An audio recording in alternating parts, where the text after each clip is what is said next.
પછી વેદમાં બહુ પ્રકારના યજ્ઞ હતા, તે બ્રહ્માએ વિધિ સહિત બતાવ્યા.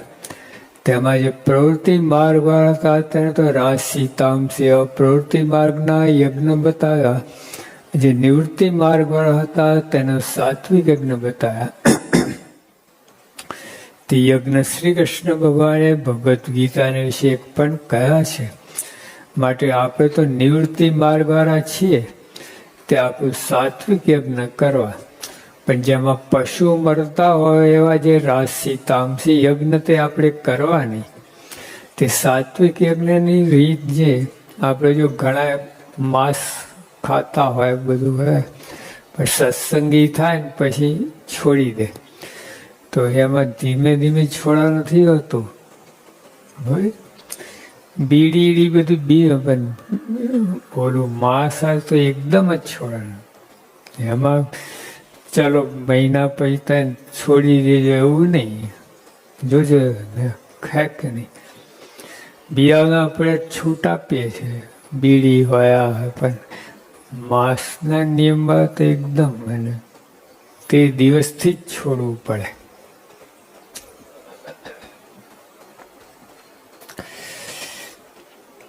તે સાત્વિકની રીત જે 10 ઇન્દ્રિયોને 11મું મન એ સર્વે જે વિષયમાં ચોંટે ત્યાંથી પાછા ખેંચીને બ્રહ્મજ્ઞ વિશે ઊંઘવા, એનું નામ યોગ યજ્ઞ કહેવાય. યોગ રૂપમાં ગઈ આંખો ખેંચી લાવવાનું, અહીંયા શબ્દ ખેંચી લાવીને ભગવાન કથા સાંભળી હતા તો સાંભળ્યું હોય એ કહે. આવી રીતે બધી જે ઓલા તલ હોમે છે ને, નહીં આપણે કે શું કે છે ઓલું નમા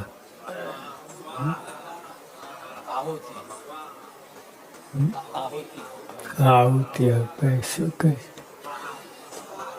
સ્વાહા સ્વાહા સ્વાહા. સ્વાહા એ અગ્નિની પત્ની છે. અગ્નિની પત્ની અગ્નિદેવની. એટલે આપણે તે ઓંબા સ્વાહા કરે. તેમ એને બદલે મારે તલ ઓમવાની જરૂર નથી. આ કરો, ઇન્દ્રિય ખેંચીને ઓમો ભગવાનમાં. વિષયમાં જાય ઇન્દ્રિયો, ત્યાંથી લાવીને ભગવાનના ચરણમાં નાખો. દ્રષ્ટિ કાન બધું એ રીતે યજ્ઞ કરો આપણે, સાત્વિક યજ્ઞ.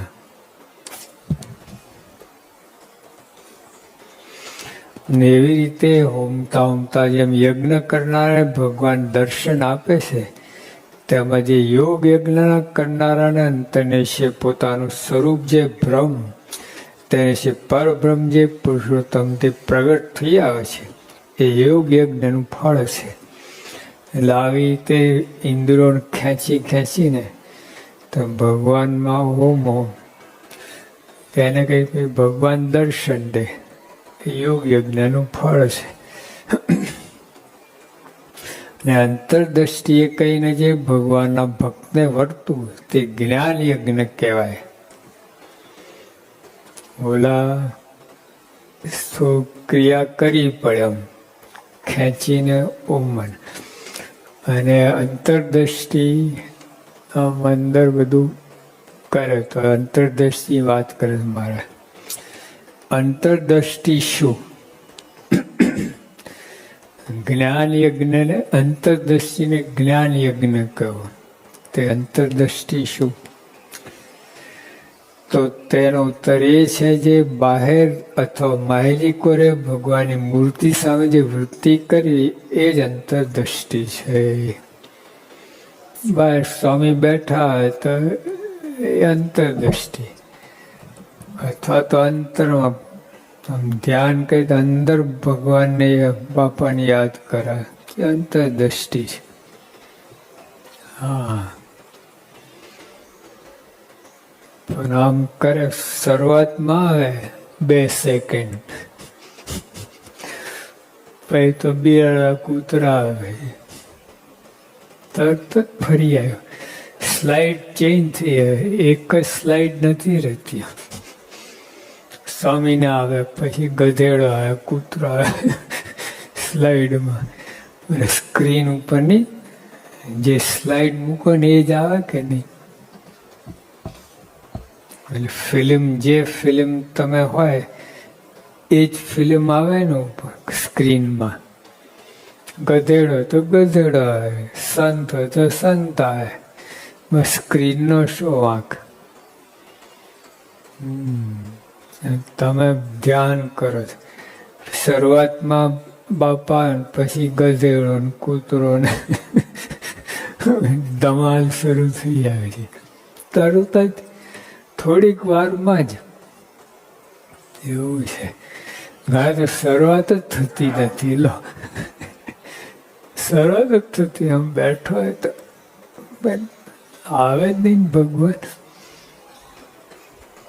તે તો ટેવ પાડીએ તો આવે. આખો દિવસ ટેવ પાડવી પડે તો પૂજામાં આવે. આખો દિવસ તમે બીજું કરતા ને પૂજામાં ક્યાંથી આવે પછી? આટલો કચરો ભરી ગયો. શહેરમાં છે ને લોકો કથા સાંભળવા આવે સવારે.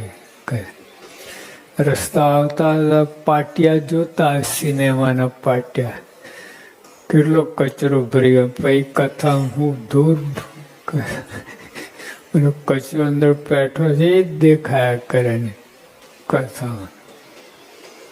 એને ખબર જ પડતી નથી કે શું થયું કથામાં. આ ગયા, એક શબ્દ પકડ્યો, શબ્દ પકડવા બેઠો જ નથી કથામાં. કથા નવરા છે એટલે બેઠા છે, અથવા તો નિયમ છે એટલે બેઠો છે. સાંભળવા નથી બેઠો. કથા સાંભળવા બેઠા હોય તો જ કથા સંભળાય, બાકી ના સંભળાય. તમે કથામાં બેઠા એટલે શું થઈ ગયું? કથા સાંભળવા માટે બેઠા તો જ કથા સંભળાય. તે અંતરદ્રષ્ટિ આનું નામ. અને તેના તો અંતરદ્રષ્ટિ કહીને બેઠો તો એ બાહ્ય દ્રષ્ટિ છે. જો ભગવાને તો કેટલું અંતરદ્રષ્ટિની વાત કરી.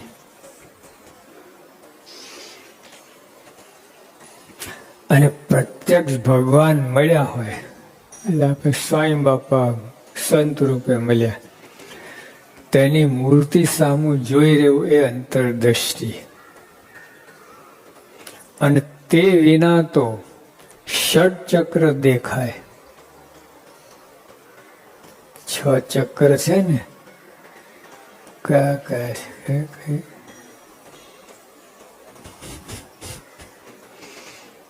6 ચક્ર છે ને,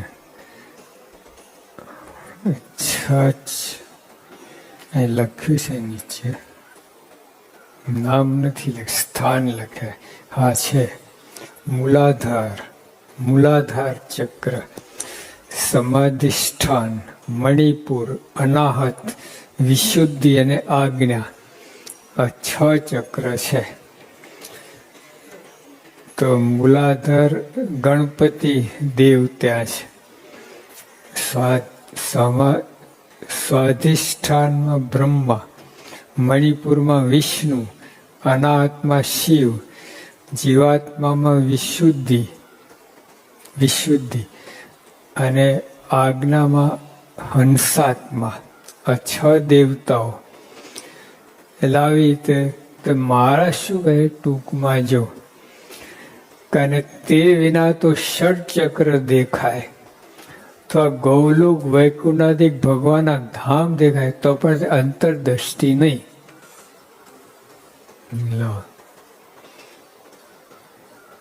આ તો કઈ દેખાતું જ નહીં આપણને, પણ કદાચ દેખાય તો અંતરદ્રષ્ટિ નહીં.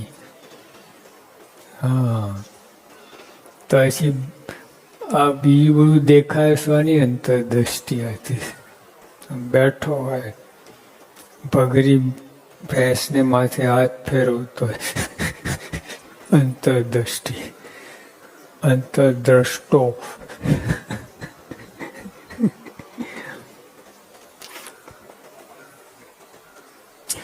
માટે ભગવાનની મૂર્તિને અંતરમાં ધારીને તે સામું જોઈ રહેવું અથવા ભગવાનની મૂર્તિ સામું જોઈ રહેવું તેનું નામ અંતરદ્રષ્ટિ છે. કે આપણે અંતરમાં જે ભગવાન મળ્યા એ જ જોઈ રહેવા, કા પ્રત્યક્ષ સામે બેઠા એ જોવા, એ જ અંતરદ્રષ્ટિ, બાકી નહીં.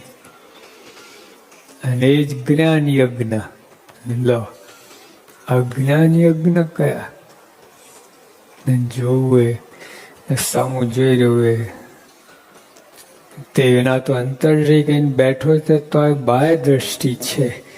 માટે બહાર ભગવાનનું દર્શન તથા પૂજન તથા ભગવાનના કથા કીર્તન આદિ જે ભગવાનની ક્રિયાઓ હોય તે સર્વે અંતરદ્રષ્ટિ છે. લો, આ અંતરદ્રષ્ટિ છે. શું કહ્યું? ભગવાનની મૂર્તિ અથવા ભગવાનનું દર્શન, પૂજન કરતા એ અંતરદ્રષ્ટિ. તો ભગવાનના કથા અંતરદ્રષ્ટિ. લો, છે અંતરદ્રષ્ટિ. બહુ જોરદાર સાંભળે તો અંતરદ્રષ્ટિ થઈ જાય. એમ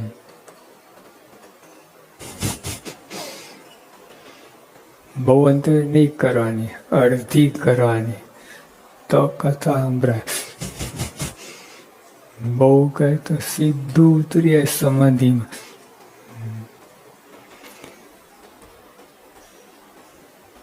ભગવાન કથા કીર્તન બોલ્યા ને એ અંતરદ્રષ્ટિ છે.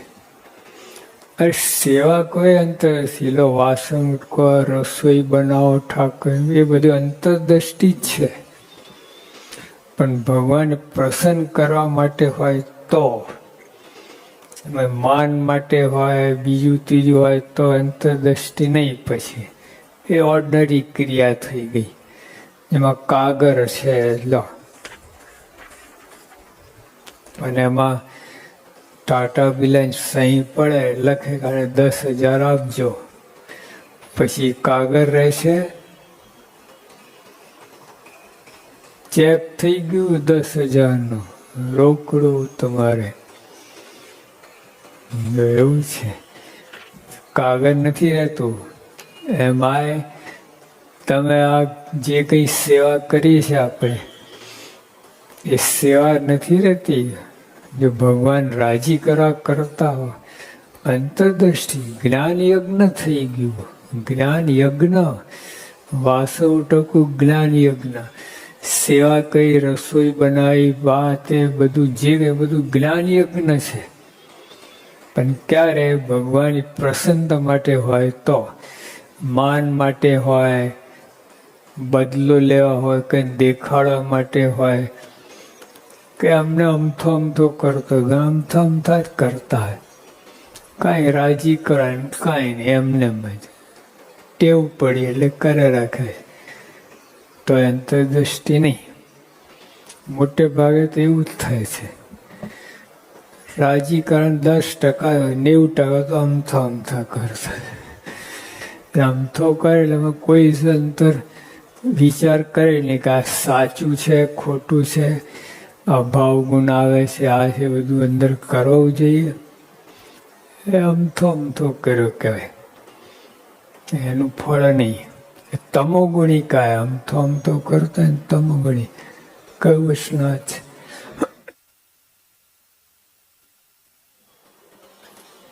છેલ્લાનું 25 કહ્યું ને,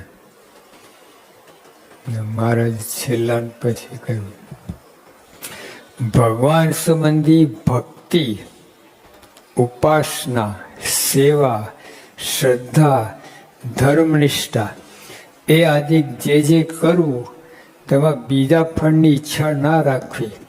એમ શાસ્ત્રમાં કહ્યું છે તે તો સાચું, પણ એટલી તો ઈચ્છા રાખવી છે. એણે કહીને બારી પર ભગવાનની પ્રસન્નતા થાય એટલી ઈચ્છા રાખવી. અને એવી ઈચ્છા રાખ્યા વિના અમથું કરે તો તેને તમોગુણી કહે. તો આવી ઈચ્છાના ભગવાન રાજી કે ના કાંઈ નહીં, આ બસ કરવું, બસ કોઈ ફળની ઈચ્છા નહીં, ભગવાન રાજી થાય કે ના એ ઈચ્છા નહીં, તો તમોગુણી કહેવાય. એવું બહુ ચાલતું હોય છે. આપણે કોઈ ફળની ઈચ્છા જ કરતા નથી. સેવા કરીએ છીએ, કોઈ ફળની ઈચ્છા કંઈ કરતા નથી. નોકરી મળી જાય, ધંધો એવું તો કંઈ, પણ અમથો કરતો હોય. ભગવાન પ્રસન્નતા માટે ના હોય તો તમોગુણી કહેવાય. સ્વામી રાજી થાય એટલું તો મનમાં હોવું જ જોઈએ. રાજી થાય એટલે ઓટોમેટિક અંદર આવ્યું કે અભાવ ગુણ ના આવવું જોઈએ, માન ના આવવું જોઈએ, ઈર્ષ્યા ના આવી જોઈએ. એ બધું ઓટોમેટિક આવી ગયું. મધ્યનું 52 ઈર્ષ્યા રહિત ને શ્રદ્ધા સહિત જે સેવા કરે અમને અતિશય ગમે છે. જો ભગવાને ગમે એટલા માટે કરો તમે, તો આ બે ત્યાગ કરવાનો. ઈર્ષ્યા ત્યાગ, શ્રદ્ધા સહિત કરવાનું. તો જો ભગવાન પ્રસન્ન, જે કંઈ કરો તમે, જે કંઈ કરો. અરે યોગીઓ ત્યાં સુધી કહેતા કે ત્યાં તો પથ્થર ઉઠકો ને તો પૂર્ણ થાય છે. આપણું પથ્થર આખું કાકવાયનું ઉઠકવાનું છે, આપણે ઉઠકવું પડે કે નહીં, તો પૂર્ણ થાય છે. લો આવું છે. ભગવાન પ્રસન્નતા માટે જેટલું કરીએ આપણે, એ જ્ઞાન યજ્ઞ છે. જે કંઈ કરો, અમથા નહીં કરવાનું. અમથા કરાય પ્રસન્નતા માટે કાંઈ દીધે રાખે. પછી એમાં કેટલો દ્રોહ થાય, અપરાધ થાય, બધું અંદર થઈ જાય. ભગવાન પૂજન તથા ભગવાનની કથા કીર્તન જે ભગવાન સુધી ક્રિયા હોય તે સર્વે અંતરદ્રષ્ટિ છે અને સર્વે જ્ઞાન યજ્ઞ છે. અને તે જ ભગવાનની મૂર્તિના અંતરમાં થઈને તેનું પૂજન વંદન જે કરવું તે પણ અંતરદ્રષ્ટિ છે ને જ્ઞાન યજ્ઞ છે. માટે સત્સંગી માત્રને, આ બધાને તો એવો અખંડ જ્ઞાન યજ્ઞ થાય છે. ભગવાનનો આશરો છે અને ભગવાન માટે જીવીએ છીએ. અખંડ જ્ઞાન યજ્ઞ છે.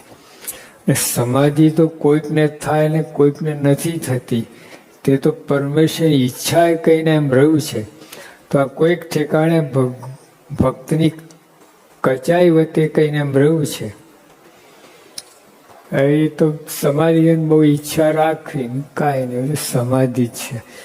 કઈ યોગી અપાને મુંબઈમાં હરિભક્તોએ પૂછ્યું, આ શાસ્ત્રીમાં સમાધિ કરાવો તો તમે કરાવો ને. બાપા સમાધિ સમજો તો સમાધિ જ છે. લો સમાધિમાં કોને જોવાના છે? શ્રીજી મહારાજને. તો સંત રૂપે શ્રીજી મહારાજ જ મળ્યા છે ને, તો સમજો સમાધિ જ છે. લો તો ઓલું ભૂત પડે ને, તાળી પ્રાણ ખેંચે, એ જ સમાધિ માને. આને સમાધિ ગણતા જ નથી.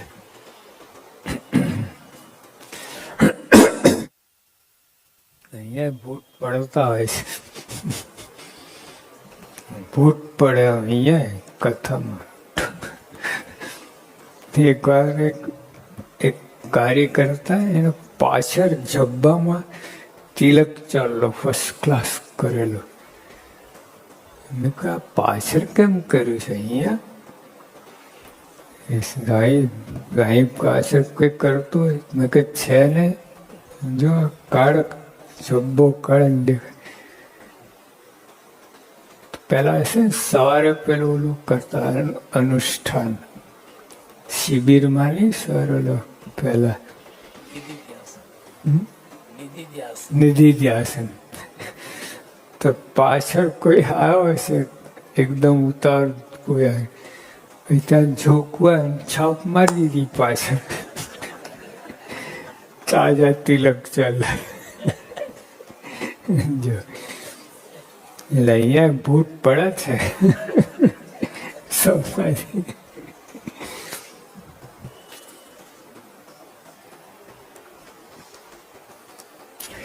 અને કોઈક મૂર્ખ લોક તો એમ કહે છે જે ગોપિકાના અંગના કીર્તન હોય તે રહેવા દો, નિર્ગુણ કીર્તન ગાઓ. તથા જે ઉઘાડા થઈને ફરતા હોય તેને મૂર્ખ હોય તે નિર્ગુણ પુરુષ માને. પણ જો ઉઘાડા ચાલે નિર્ગુણ થતું હોય તો કૂતરા, ગધેડા ઇત્યાદિ નિર્ગુણ કહેવાય. માટે તો મૂર્ખની સમજણ છે. રાણી ઘણા દિગંબર બાવા હોય છે ને, નિર્ગુણ કહેવાય. તો કૂતરા બિલાડા નિર્ગુણ નહીં, એ ઉઘાડા ફરે. ફળિયા મામા હતા ને, એક ભાઈ આયા ફળિયામાં કે हमारा गुरु अवधूत है. तो अच्छा के क्या करते हो अवधूत? કે તો ગમે તારે ખાય, સભામાં ખાવા લાગે, એવું કઈ નહીં. બધા બેઠા તો ખાવા લાગે. ઝાડે ફરવું અહીંયા બેસીએ સભામાં લો, ઝાડે ફરે. પછી કે ઓલા ગુરુજી કપડા લુંગી પહેન પણ ચાલતા ચાલતા કદાચ કપડું નીકળી પડી જાય તો વાંધો નહીં. એટલે ફળિયામાં તરતો આખલો હતો ને કે જો આ 24 કલાક ખાય, તારા ગુરુ તો ગમે પાસ 24 કલાક ખા કરે છે અને પોદરો જ્યાં ત્યાં પાડ્યા જ કરે છે. તારા ગુરુ તો કપડું પહેન પડી, આ તો પહેરતો જ નથી. બોલ, તારા ગુરુ કરતા મોટા કે નહીં?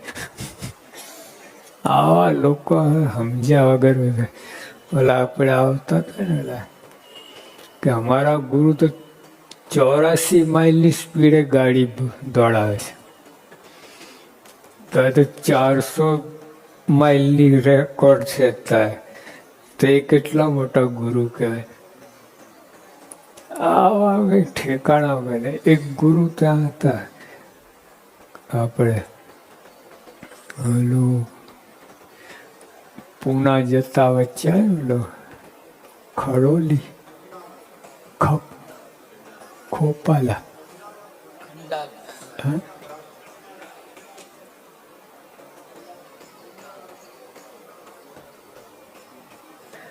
એટલે જ્યાં પાવર હાઉસ છે ને ત્યાં અમને લઈ ગયા. તે ગુરુ હતા બસ ડોકુએ હલાયા જ કરે. હજારો માણસ જોવા હવે તો પશુ એમ કરે કે હું મોટી આ છે. આવું લોકો માન્યા કરે બધું. જેને હવે પેલો મૈસૂર પાસે નિપાની ગામ છે, બોર્ડર મૈસૂર પર, ત્યાં સભા હતી મારી. તો હજારો પેમ્પલેટ છાપેલા. મહાન સ્વામી આવ્યા છે કે આગલે વર્ષે આપણા સંતો ગયેલા ને તો 200 જણ ભેગા થઈ ગયેલા. એટલે એમ બીજે વર્ષે અમે જવાના. એટલે કે આ સ્વામી આવે છે એ બધા વધારે આવશે. સાહેબ એક કે નહીં, 3 જ જણ હતા સભામાં. પછી તપાસ કે ભાઈ આવું કેમ થયું? તો ત્યાં ખડે મહારાજ, એક મહારાજ આવેલા, 10 મહિનાથી ઊભા ને ઊભા જ રહેતા હતા. બેસે જ નહીં, સુવે નહીં, ઊભા જ ચાલવાનું, ઊભા રહેવાનું બસ. ત્યાં બધા જતા રહ્યા હતા. પેમ્ફલેટ ત્યાં કામમાં આવી ગયેલા, આમ જતા રહ્યા. લો પછી એને બીજે ગામ અર્જન્ટ લઈ જાય તો એને ખટારામ ચડાવે. પેલું ખુલ્લું ખટાર હોય ને તો એ નમે નહીં, આમ એકદમ અક્કડ જ આમ બધો ચડાય. પછી ત્યાં પકડી ઉભા ખટારો જાય. 10 મિનિટ પગ થાંભલા જ્યાંથી એને. પછી આડો વિજ્ઞાન હતો ને આપણે બાકરો લોર, એ તો મન બુદ્ધિ હતી. અમારી સાથે હતા. મેં સંતોને કહ્યું, સંતો આગળ આરતીમાં 2 મિનિટ ઊભા રહી શકતા નથી, આમ આમ આમ હલાહલ કરી. આ 10 મહિનાથી ઊભો છે તો વિજ્ઞાન શું કે ઘોડા ઊભા રહેશે. વાત સાવ સાચી. ઘોડો કોઈ બેસે નહીં, જાતવાન ઘોડો કોઈ ના બેસે, રાત્રે ના બેસે, 24 કલાક ઊભો જ રહે. તો ઘોડો બેસે ઊભા રહે. હારું, મારે તો શું બોલું. એટલે આ બધું સ્ટન્ટ બધું રહેવા દો. આપણને આ મહારાજ કેવી રીતે રહેવાનું છે. આપણે આ રીત છે. ઇન્દ્રિયોને સંયમ કરવો કોઈ પણ રીતે, અને ભગવાનમાં જોડો, સેવા કરો, ભક્તિ કરો, આ કરો, એ જ્ઞાન યજ્ઞ છે. અંધારામ પૂરે રહો બધું બધા જાત જાતના કરે, એમાં કાંઈ વરવા નથી હતું. આ સીધે સીધી રીત છે, અસલી રીત છે. અને જે કથા કીર્તન છે, ભગવાનના સ્વરૂપનો સંબંધ છે, તે સહી નિર્ગુણ કહેવાય. અને જે કથા કીર્તન છે, ભગવાન સંબંધ ના હોય તે માયિક ગુણે યુક્ત છે, માટે સગુણ કહેવાય. એટલે અહીંયા કોઈ કથા, ભગવાન તો સંબંધ તો હોય જ ને, કથા કેમ કહેવાય? ભાઈ મહારાજ શું કહેવાય? પ્રત્યક્ષ તમને મળ્યા હોય એની કથા. બાકી તો બધા પરોક્ષમાં આંસુડા પાડે ના આવે, હું કે આ બધું. પેલા કુશરકોર બા શું બોલ્યા? બોલો બ્રાહ્મણ કથા કરતો હતો, પછી બધી વાત બહુ કહે તો કુશળમાં કંટાળાય, રાખ બસ. કેમ? જબ કૃષ્ણ ભગવાને કુંતાએ રુક્ષ્મણીનો હાથ ઝાલ્યો અને જ્યારે કામ થયું, એમ તારું મારું બંનેનો હાથ ભગવાન પકડે ને તે રીતે કામ થયું. બાકી આ બરાડા પણ મૂકી દે કે ઓલા ભેંસને ડોબા બરાડા પાડે, એવું જ કહ્યું આ કૃષ્ણ આપણે કુશળ કોરબાએ. પછી ભગવાન મળ્યા, પછી બધી વાત થઈ. એટલે એવું છે બધું. એટલે કથા મહારાજ એ કહે છે, ભગવાન પ્રત્યક્ષ મળ્યા હોય ને એની કથા વાર્તા, એ જ કથા. બાકી તો બધું બાય દ્રષ્ટિ છે, સગુણ કહ્યું. અને જો ભગવાનની પ્રાપ્તિ ના થઈ હોય, જો મૂર્તા છે, ભગવાન પ્રાપ્તિ ના થાય ને તે ઉઘાડા ફરે તો નિર્ગુણ ના કહેવાય. અને જેને ભગવાનની પ્રાપ્તિ થઈ છે અને ગ્રસ્તાશ્રમી છે તો પણ તે નિર્ગુણ કહેવાય, અને ત્યાગી હોય તે પણ નિર્ગુણ કહેવાય. માટે ભગવાને પામવાનો જે માર્ગ તે નિર્ગુણ માર્ગ છે, અને તે જે ભગવાન સુધી ક્રિયા કરે તે સર્વે નિર્ગુણ છે. અને જેને ભગવાનનો સંબંધ થયો છે તેના ભાગ્યનો પાર આવે નહીં.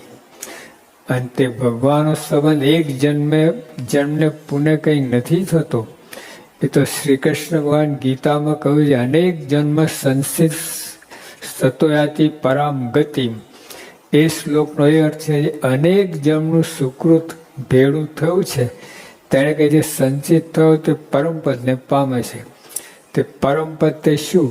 જે પ્રત્યક્ષ ભગવાનની પ્રાપ્તિ તે જ પરમપદ. આ સ્વામી મળ્યા એ જ પરમપદ. તે એમને નથી મળતા, અનંત જન્મના આપણે પૂન ભેગા થાય ને એને કઈના બાપા મળ્યા છે. હા, એમને અમથા નથી, દેખાય એવું તમને. આ બાપા ભેગા થયા, ઓલા મને લઈ આવ્યા, કંઠી ભરાઈ દીધી, સત્સંગમાં લાયા. એવું કોઈ કાંઈ લાવી શકે એમ નથી. તમારા પૂન તમને લઈ આવે. હા, પછી ઓલું ચીંધે. એટલે કાર હોય, 5 લાખની ગાડી હોય, તો કોઈ બતાવે બીજું આ ગાડી ખરીદવા જેવી છે, પણ પૈસા તમારે જ કાઢવા પડે ને 5 લાખ. એમ કોઈ આપણે ચીન દે ને સત્સંગમાં લઈ આવ્યા, તમારા પૂન ના હોય તો ના થાય, આટો ભાઈ જતો રહે. તો આ પૂન હોય તો રહી શકો તમે.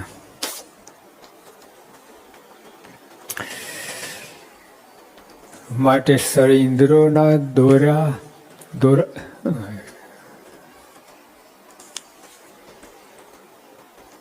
અને વળી શ્રી કૃષ્ણ ભગવાને પણ એમ કહ્યું છે, જે મમય વાંશો જીવલોકે જીવભૂત સનાતન મન શસ્ત્રેન્દ્રિયાણી પ્રકૃતિ સ્થાની કરશતી.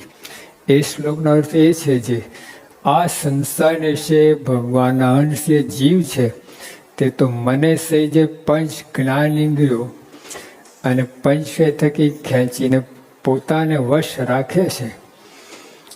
આ મૂળ આ છે,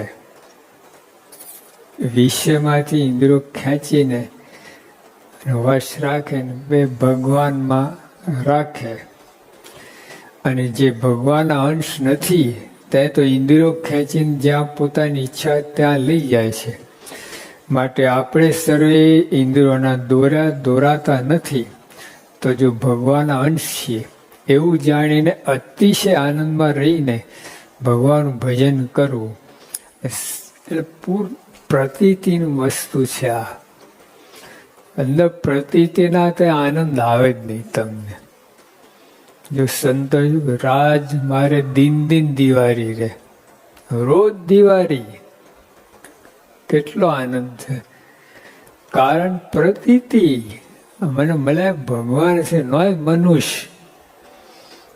પ્રતીતિ આવી જાય, ખેલ પૂરો થઈ ગયો. અને સર્વ ઇન્દ્રિયોની વૃત્તિઓને ભગવાનના સ્વરૂપમાં હોમવી અને સદા જ્ઞાન યજ્ઞ કર્યા કરો. અને યજ્ઞ રહિતનું કોઈ તે કલ્યાણ થતું નથી.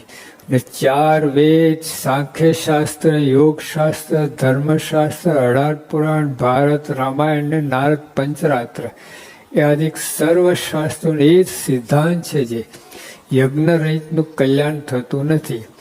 માટે અમારી પણ એ જ આજ્ઞા છે, જે સર્વે પરમહંસ તથા સર્વે સત્સંગી જ્ઞાન યજ્ઞ કરતા રહેજો.